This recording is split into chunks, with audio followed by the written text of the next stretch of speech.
ಈಗ ಒಂದು breaking news ಬರ್ತಾ ಇದೆ. ಸಿಬಿಐ ನಿರ್ದೇಶಕರಾಗಿ ಅಲೋಕ್ ವರ್ಮಾರನ್ನ ಮುಂದುವರಿಸುವಂತೆ ತೀರ್ಪು ಹೊರಬಿದ್ದಿದೆ. ಅಲೋಕ್ ವರ್ಮಾರನ್ನ ರಾಜ್ಯ ಮೇಲೆ ಕಳುಹಿಸಿದ್ದು ತಪ್ಪು. ಅಕ್ಟೋಬರ್ 23ರ ಕೇಂದ್ರ ಸರ್ಕಾರದ ಅಧಿಸೂಚನೆ ರದ್ದು. ಕೇಂದ್ರ ಸರ್ಕಾರದ ಅಧಿಸೂಚನೆಯನ್ನ ಸುಪ್ರೀಂ ರದ್ದು ಮಾಡಿ ಆದೇಶ ನೀಡಿದೆ. ಸುಪ್ರೀಂ ಕೋರ್ಟ್ ತೀರ್ಪಿನಿಂದ ಕೇಂದ್ರ ಸರ್ಕಾರಕ್ಕೆ ಈ ವಿಚಾರಕ್ಕೆ ಸಂಬಂಧಪಟ್ಟಂತೆ ಭಾರಿ ಹಿನ್ನಡೆಯಾಗಿದೆ. ಸಿಬಿಐ ನಿರ್ದೇಶಕರಾಗಿ ಅಲೋಕ್ ವರ್ಮಾ ಮುಂದುವರಿಸುವಂತೆ ಸುಪ್ರೀಂ ತೀರ್ಪನ್ನು ನೀಡಿದೆ.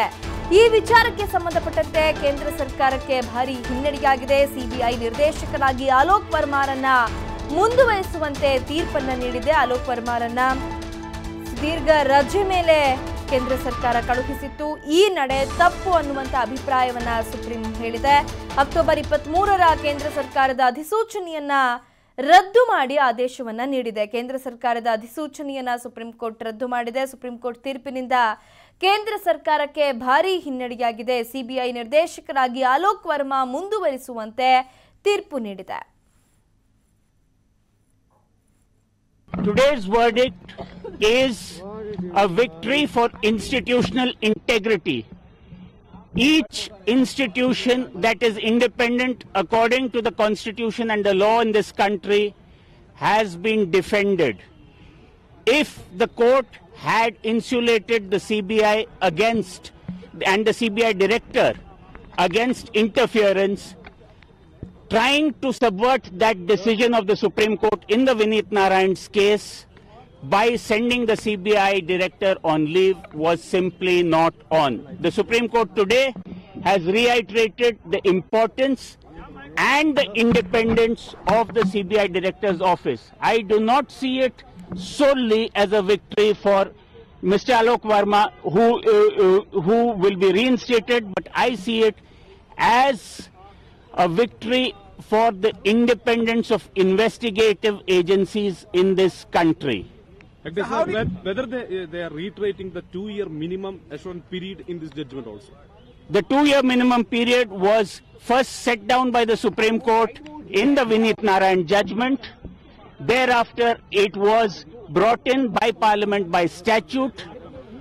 This government sought to dilute it by sending the CBI director on leave. This court has struck down that action.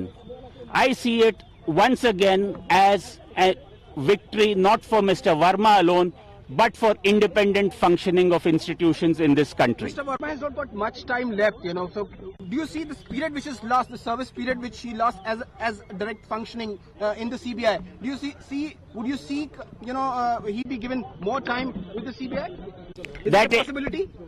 That is all for Mr. Verma and the government to work out. Mr. Verma, I have known him as a client, is a fine gentleman. He will always act independently.